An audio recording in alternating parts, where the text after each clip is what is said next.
Почитувани граѓани, почитувани новинари.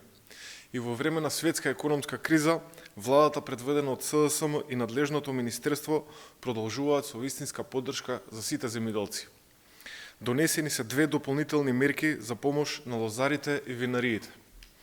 Воведуваме нова мерка за предадено грозје во регистрирани капацитети за производство на вино во Република Северна Македонија со висина од 2 денари по килограм.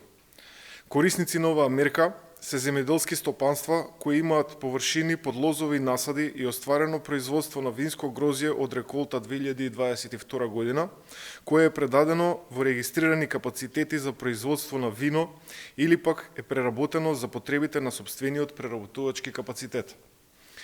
Преку отворен, инклузивен пристап и диалог со лозарите и винариите, успеавме оваа година да постигнеме историски најголемо зголемување на откупната цена за грозјето од 30%.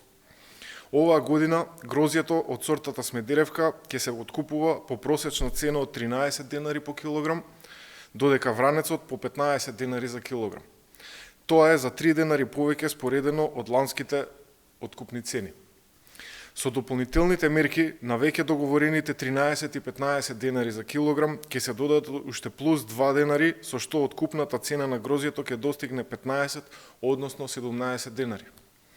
Финансиска поддршка е обезбедена и за винариите преку нова мерка за поддршка на произведено и извезено вино за период од 1 септември 2021 до 1 септември 2022 година. Корисници на оваа нова мерка се регистрираните производители на вино кои во 2021 и 2022 година имаат произведено и извезено вино. Финансиската поддршка со оваа дополнителна мерка изнесува од 2 до 4 денари по литар во зависност од видот и големината на амбалажата.